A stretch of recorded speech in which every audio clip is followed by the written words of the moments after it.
मेरे प्यारे साथियों, तो स्वागत है आपका एक बार फिर से मेरे YouTube चैनल पर मैथ्स विद दीपक में। तो डियर स्टूडेंट्स, लास्ट वीडियो में हमने चैप्टर नंबर 7 बाइनोमियल थ्योरम का क्वेश्चन नंबर 12 सॉल्व किया था और आज हम करने जा रहे हैं इसका क्वेश्चन नंबर 11। तो जो क्वेश्चन नंबर 11 है ये मोस्ट इंपॉर्टेंट क्वेश्चन है इस एक्सरसाइज का, ठीक है। और मोस्ट इंपॉर्टेंट क्वेश्चन मैं किस लिए कह रहा हूँ, देखो अभी आपको क्लियर हो जाएगा कि मोस्ट इंपॉर्टेंट मैं क्वेश्चन इसको क्यों कह रहा हूँ। देखो ये जो क्वेश्चन है ये जो है ये टीचर्स का फेवरेट क्वेश्चन है। फेवरेट क्वेश्चन क्यों है? क्योंकि हर साल टीचर इस क्वेश्चन को पूछता है और बच्चों को हर साल ये क्वेश्चन में क्या होती है, प्रॉब्लम होती है। तो आपको ये जो क्वेश्चन है इस क्वेश्चन के लिए लास्ट तक मेरे साथ इस वीडियो में बने रहना होगा ताकि आपको एक क्वेश्चन बिल्कुल ईजी तरीके से समझ आ जाए। और एक्चुअल में क्वेश्चन क्या है, बिल्कुल सिंपल है, बिल्कुल ईजी है। तो डियर स्टूडेंट्स देखते हैं ये क्वेश्चन। तो क्वेश्चन क्या कह रहा है कि यूजिंग बाइनोमियल थ्योरम, ठीक है, हम बाइनोमियल थ्योरम का यूज करेंगे। अब तक हम क्वेश्चन में यूज करते आए हैं। फिर कह रहा है कि देखो शो दैट 9 की power n+1 minus 8n minus 9 is divided by 64। तो यानी कि ये शो करना है कि ये जो हमारे पास इक्वेशन है ये किससे डिविजिबल है, ये 64 से डिविजिबल है। Where n is the positive integer और n क्या होगा, यहाँ से पॉजिटिव इंटीजर होगा, यानी कि n क्या होगा, पॉजिटिव रहेगा। तो ये हमें क्वेश्चन में प्रूफ करना है। तो देखो यहाँ पर हमें एक बात समझनी पड़ेगी डियर स्टूडेंट्स कि अगर मैं किसी भी नंबर को डिवाइड कर रहा हूँ, ठीक है, और किसी भी नंबर से कर रहा हूँ, सपोज मेरे पास 24 है और 24 को मैं 12 से डिवाइड कर रहा हूँ, तो यहाँ से हमें ये समझना पड़ेगा ये जो 24 है कहीं ना कहीं इसके अंदर भी 12 छुपा हुआ होगा। अगर हम इस 24 के फैक्टर करेंगे तो इसको लिख सकता हूं मैं 12 इंटू 2, ठीक है। तो ये क्या हो रहा है, देखो 12 से कैंसिल हो रहा है। तो यानी कि अगर ये 24 12 से डिविजिबल है तो कहीं ना कहीं 24 में क्या होगा, 24 होगा, यानी कि 12 इसका फैक्टर होगा। अब एक और एग्जांपल लेंगे, जैसे मैं 30 लिख रहा हूं यहाँ से। अब 30 को अगर मैं 15 से डिवाइड कर रहा हूं तो देखो 15 में भी क्या होगा डियर स्टूडेंट, सॉरी 30 में भी क्या होगा कि इसको लिख सकता हूं मैं 15 इंटू 2, तो 30 हो गया। अब देखो 15 से 15 कैंसिल। तो कहीं ना कहीं हमें ये पता लग रहा है कि अगर किसी भी नंबर को हम किसी भी नंबर से डिवाइड कर रहे हैं तो जिस नंबर को डिवाइड कर रहे हैं उसमें क्या होगा, उसी नंबर का फैक्टर भी होगा, और या कह सकते हैं कि रिजल्ट भी होगा, ठीक है। रिजल्ट कैसे होगा अभी मैं आपको बताऊंगा। देखो तो हमें ये प्रूफ करना है यहाँ से कि ये जो नंबर होगा 64 ये इस नंबर का क्या है, डिविजिबल है। तो देखो डिविजिबल का मतलब रिजल्ट, और रिजल्ट कैसे शो करेंगे वो मैं आपको बताऊंगा। तो सबसे पहले हमें क्या करना है, देखो हम करते हैं यहाँ पर इसकी स्टैंडर्ड फॉर्म लिखते हैं बाइनोमियल थ्योरम की। तो ये होती है a प्लस बी की पावर n, और a प्लस बी की पावर n ये कितना होगा dear students, n c0 a raise the power कितना हो जाएगा, यहाँ से a रेज़ दी पावर हमारे पास n होगा।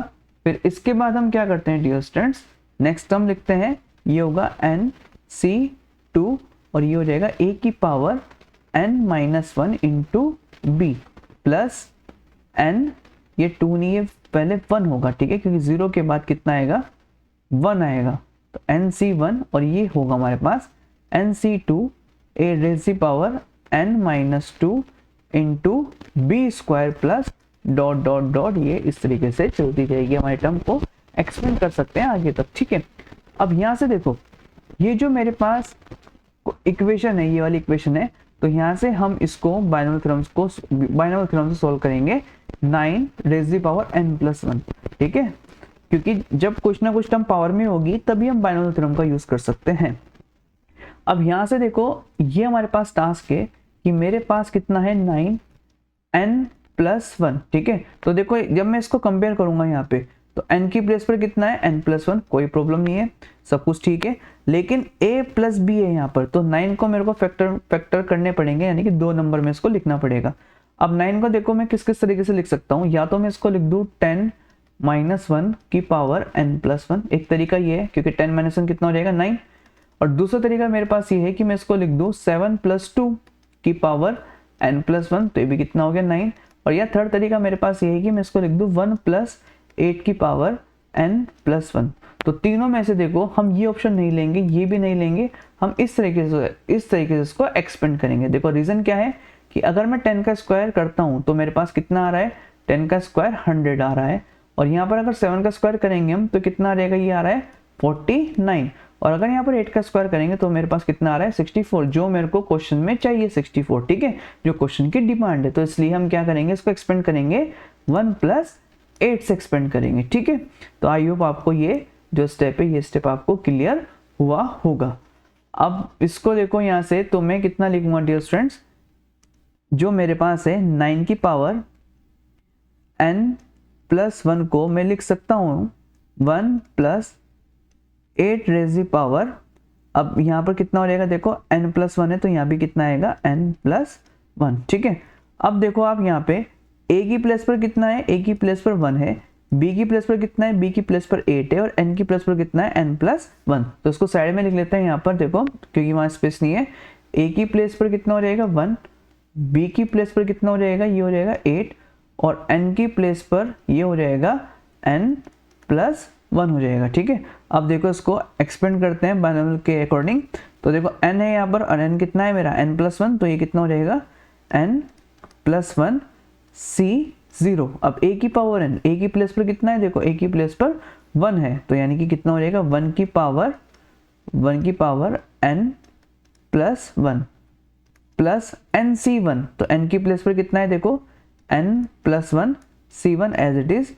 और देखो a, यहाँ पर a है, और a कितना है मेरे पास, a 1 है, तो ये कितना हो जाएगा 1 की पावर, ठीक है, 1 की पावर, देखो n की वैल्यू कितनी है n+1, और ये कितना हो जाएगा यहाँ से -1 हो जाएगा, ठीक है।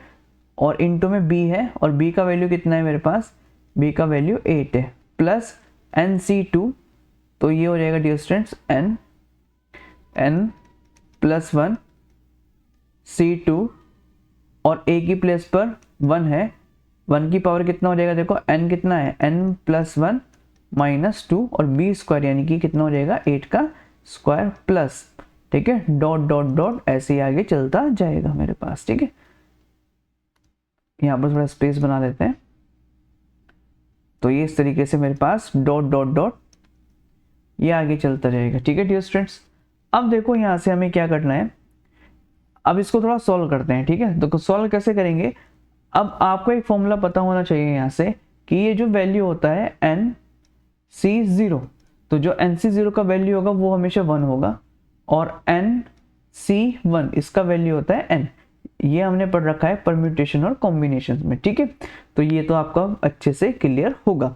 अब यहाँ से देखो, अब मेरे पास कितना है, देखो n की प्लेस पर n+1 है, तो इसको हम पढ़ेंगे कितना nC0, ठीक है। तो nC0 कितना होगा मेरे पास, nC0 1 होगा, तो इसकी प्लेस पर लिख देंगे 1। और ये इसको कैसे सोल्व करेंगे, देखो 1 की पावर n+1 है, 1 की पावर कुछ भी हो डियर स्टूडेंट्स, ये हमेशा 1 ही रहेगा, ठीक है।